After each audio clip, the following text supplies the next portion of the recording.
श्री सीताराम जी। ओम नमश्चंडिकायै। आचार्य Girijesh Chaturvedi YouTube channel में आप सभी का स्वागत है, अभिनंदन है। बंधुओं, ज्योतिष अध्यात्म चर्चा में आज अध्यात्म की चर्चा का स्मरण करते हुए माँ जगत जननी जगदम्बा के विषय में, उनके चरित्रों के विषय में थोड़ा श्रवण करते हैं, सुनते हैं। उससे पहले माँ के कुछ गुणगान करते हैं। दुर्गति नाशनी दुर्गा जय जय, काल विनाशिनी काली जय जय, उमा रमा ब्रह्माणी जय जय, दुर्गति नाशनी दुर्गा जय जय। महाकाली, महालक्ष्मी, महासरस्वती स्वरूपा त्रिदेवियाँ, जिनका चरित्र का वर्णन श्री मार्कंडेय पुराण में मार्कंडेय ऋषि ने बड़े ही सुंदर ढंग से वर्णन किया है। उसी मार्कंडेय पुराण के अंतर्गत दुर्गा सप्तशती नामक ग्रंथ का वर्णन है, जो 3 चरित्रों में वर्णित किया गया है। प्रथम चरित्र, मध्यम चरित्र, उत्तम चरित्र। प्रथम चरित्र में महाकाली के चरित्र का, पराक्रम का, महात्म्य का वर्णन किया गया। मध्यम चरित्र में महालक्ष्मी जी के चरित्र, पराक्रम, महात्म्य का वर्णन किया गया। और उत्तम चरित्र में महासरस्वती जी के चरित्र, महात्म्य का वर्णन किया गया। श्री मार्कंडेय ऋषि क्रौष्टुकी ऋषि जी को कथा श्रवण कराते हुए जगदम्बा का चरित्र का, महात्म्य का वर्णन करते हैं कि सावर्णी सूर्यतनयो यो मनो कथ्यतेष्टमा, निशामय तदुत्पत्ति विस्तराद्गदतो मम। श्री मार्कंडेय ऋषि कहते हैं कि स्वारोचिष मनवंतर में एक राजा सूरथ नाम के राजा हुए। उस सूरथ राजा की तथा समाधि नाम के वैश्य की कथा का वर्णन है। मार्कंडेय ऋषि कहते हैं कि सूर्य के पुत्र सावर्णी हुए। वे सावर्णी 8वें मनवंतर में मनवंतर के अधिपति, मनवंतर के स्वामी मनु, सावर्णी मनु हुए। वे सावर्णी मनु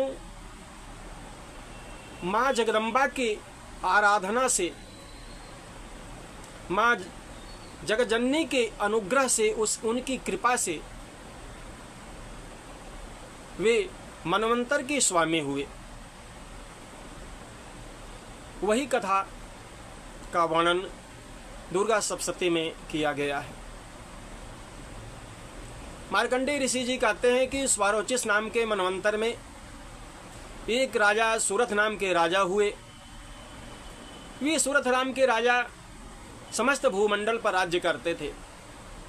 कुछ क्षत्रियों ने उनके साथ द्वेष करके और उनके राज्य पर आक्रमण किया, और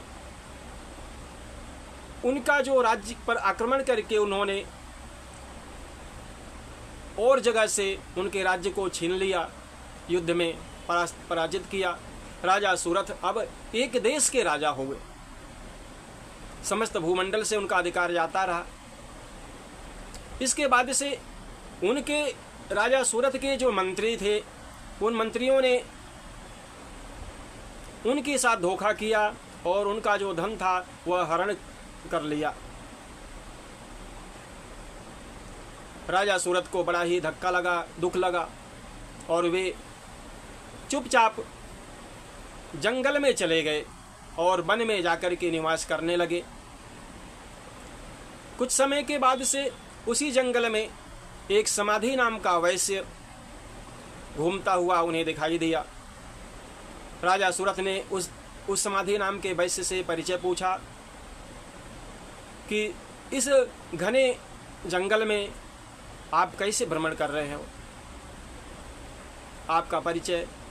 तो उस व्यक्ति ने अपना नाम समाधि बताया कि मैं समाधि नाम का वैश्य हूँ और अत्यंत ही धनाढ्य कुल में उत्पन्न हुआ हूँ।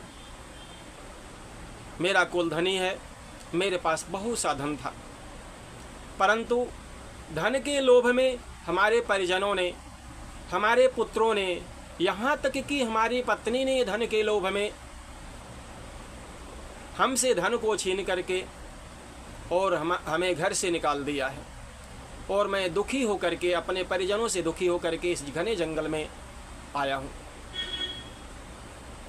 परंतु जिन परिजनों ने, जिन पुत्रों ने, जिस स्त्री ने धन के लोभ के कारण से हमें घर से बाहर निकाल दिया, उन्हीं पुत्रों के लिए, उन्हीं परिजनों के लिए, उसी स्त्री के लिए मेरा मन दुखी हो रहा है, व्याकुल हो रहा है। उनकी बड़ी चिंता हो रही है, वे कैसे होंगे, किस प्रकार से होंगे। कहीं हमारा पुत्र अनाचारी दुराचारी तो नहीं निकल गए, हमारे धन को, इतने वर्षों से पूर्वजों की हमारी इकट्ठी की हुई संग्रहित संपत्ति को कहीं नष्ट तो नहीं कर देंगे। वे कैसे होंगे, किस प्रकार से होंगे। हमारा मन बड़ा व्याकुल हो रहा है, बड़ा दुखी हो रहा है। इधर राजा सूरत भी अपने राज्य की, खोई हुई राज्य की चिंता में दुखी थे। दोनों ही उस जंगल में एक मेधा नाम के ऋषि का आश्रम था, जहाँ पर बहुत सारे संत महात्मा उस आश्रम में निवास करते थे। बड़े ही शांत भाव से वहाँ के पशु पक्षी भी अपने वैर भाव का परित्याग करके और वे वहाँ पर जो है निवास करते थे, रहते थे एक साथ।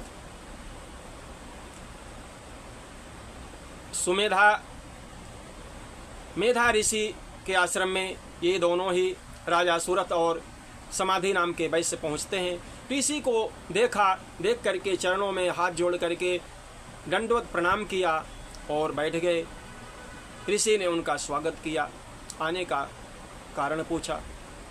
राजा सूरत बोल पड़े कि महर्षि, यह सुमेधा नाम का वैश्य है और मेरा नाम सूरत है। मैं समस्त भूमंडल का राजा था, राज्य करता था। कुछ क्षत्रियों ने हमारा राज्य हरण कर लिया, मंत्रियों ने, हमारे राज्य के मंत्रियों ने हमारे साथ धोखा किया और मैं चुपचाप अपने राज्य को छोड़ के जंगल की तरफ आ गया। फिर भी मेरे राज्य को छीन लिया गया, फिर भी मैं उस राज्य के विषय में, उस धन संपत्ति के विषय में मेरी चिंता बढ़ रही है, व्याकुलता बढ़ रही है कि मेरे राज्य के लोग कैसे होंगे, मेरी प्रजा कैसी होगी। मैं पुत्रवत प्रजा का पालन करता था, बड़ा दुखी हूँ। इधर ये समाधि नाम का जो वैश्य है, यह बहुत ही धनी कुल में उत्पन्न हुआ है और धन के लोभ में इसके परिजनों ने, इसके पुत्रों ने और यहाँ तक कि इसकी पत्नी ने इसको घर से निकाल दिया। और फिर भी जिन्होंने धन के लोभ के कारण इसको घर से निकाल दिया, उन्हीं पर के लिए यह दुखी हो रहा है, चिंतित हो रहा है, व्याकुल हो रहा है। ऋषिवर, क्या कारण है, आप हमें ज्ञान दें। मेधा ऋषि ने कहा कि ज्ञान तो सभी मनुष्यों को होता है, यहाँ तक कि पशु पक्षियों को होता है। जंगल के इन पशु और पक्षियों को देखो, वे एक दूसरे को, बच्चों को, अपने बच्चों को कैसे चारा खिला रहे हैं। और यही बच्चे जब बड़े हो गए तो वे अपनी मनमानी और वे उड़ करके चले जाते हैं, उनको छोड़ करके चले जाते हैं। ज्ञान मनुष्यों को भी है, पशुओं को भी है, पक्षियों को भी है, सभी में ज्ञान है, परंतु यह मोह रूपी जो ज्ञान है, मोह से सभी मोहित हो रहे हैं। यह महामाया की माया से यह संसार मोहित हो रहा है। यह महामाया की जो माया है, यह भगवान विष्णु की माया है, कोई अतिरिक्त माया नहीं है। भगवान विष्णु की माया ही समस्त जगत के प्राणियों को मोहित कर रही है।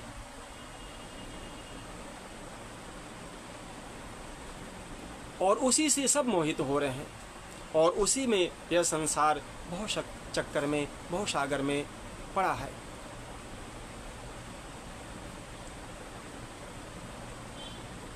राजा सूरथ ने कहा, महर्षि, वह जो देवी है, जो महामाया है, उसकी उत्पत्ति का आप हमें कथा सुनाइए, वर्णन करिए।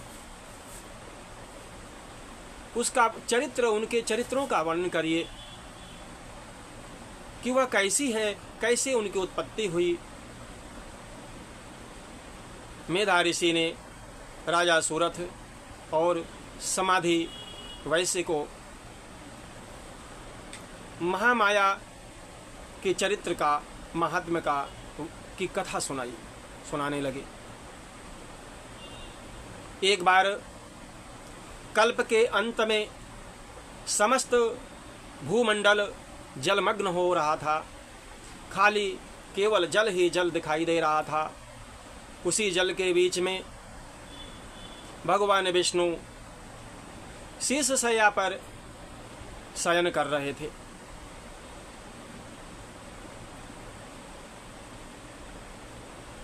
माँ लक्ष्मी चरण सेवा कर रही थी। भगवान विष्णु की नाभि से कमल उत्पन्न हुआ, और उस कमल नाभि में से ब्रह्मा जी उत्पन्न हुए। भगवान विष्णु शेष शैया पर शयन कर रहे थे, तो उनके दोनों कानों की मैल से मधु और कैटभ नाम के राक्षस उत्पन्न हुए। वे राक्षस ब्रह्मा जी की तरफ बढ़े, और ब्रह्मा जी को देखा तो ब्रह्मा जी की तरफ बढ़े, ब्रह्मा जी को खाने के लिए दौड़े। ब्रह्मा जी भयभीत हुए, और भयभीत होकर के वे कमल नाभि में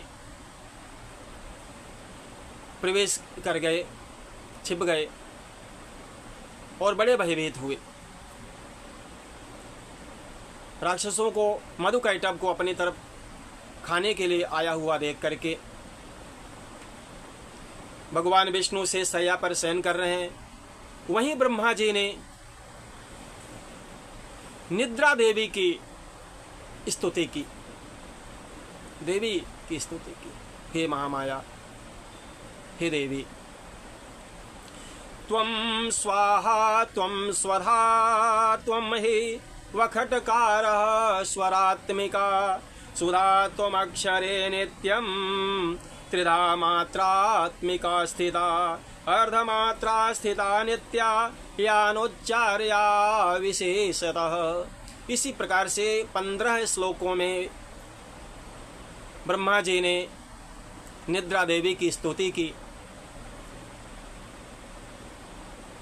निद्रा देवी की स्तुति करते हुए कहते हैं ब्रह्मा जी की, हे निद्रा देवी, आप भगवान विष्णु की निद्रा से उनको मुक्त करो, जगाओ, और उनके मन में ऐसी बुद्धि भरो, ऐसे बुद्धि भरो कि वे इन राक्षसों का वध करें, आप हमारी रक्षा करें। निद्रा देवी तमोगुणी स्वरूपा, तमोगुण की अधिष्ठात्री निद्रा देवी प्रसन्न हुई, और भगवान विष्णु के हृदय से, उनके नेत्रों से, उनके शरीर से वे बाहर आई, भगवान विष्णु से शैया से जगे। भगवान ने देखा चारों तरफ जल ही जल है, और ये दोनों मधु कैटभ नाम के राक्षस ब्रह्मा जी को खाने के लिए उद्यत हैं। भगवान विष्णु ने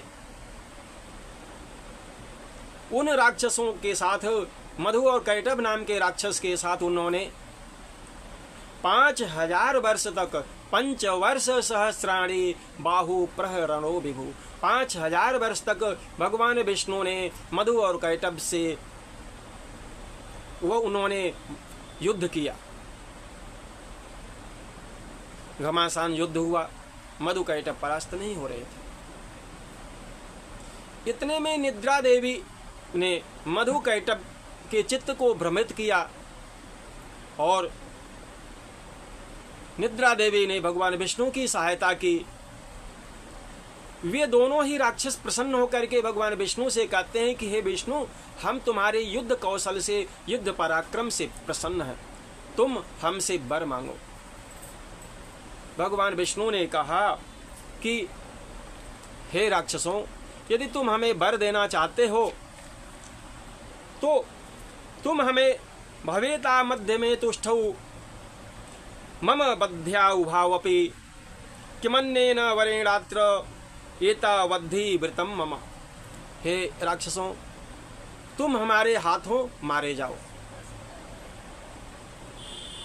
अब तो राक्षसों ने वर दे दिया भगवान विष्णु को। भगवान विष्णु ने वर मांग लिया। अब वे राक्षस अपने आप को धोखा खाया हुआ समझे कि हमें तो भगवान विष्णु ने छल लिया, हमें तो इन्होंने हमारे साथ छल किया। भगवान विष्णु ने छल से अपने ही हाथों से उन राक्षसों की मृत्यु का वर मांग लिया। परंतु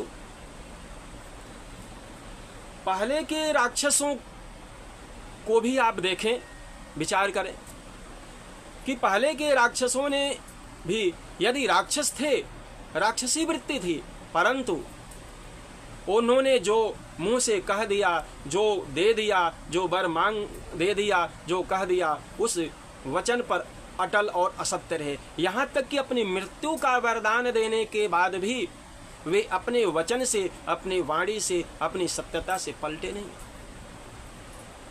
उन्होंने विष्णु से कहा कि ठीक है, आपने तो हमें हमारी मृत्यु का वर मांग लिया, हम आपके ही हाथों मारे जाएंगे, परंतु आप मुझे वहां पर मारो जहां पर जो है पृथ्वी हो, हमें जल में मत मारो, हम जल में मरना नहीं चाहते हैं। उन्होंने देखा चारों तरफ तो जल ही जल है, पृथ्वी तो दिखाई नहीं पड़ रही है, हमें कहां हमारा वध करेंगे।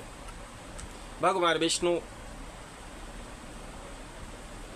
का क्या कहना, भगवान विष्णु ने तो सारे संसार का पालन कर रखा है, सारे संसार की सृष्टि, पालन और संहार की स्थिति सब कुछ उनके हाथ में। भगवान विष्णु को देर नहीं लगी, भगवान विष्णु ने उन दोनों राक्षसों को अपने जांघ पर ही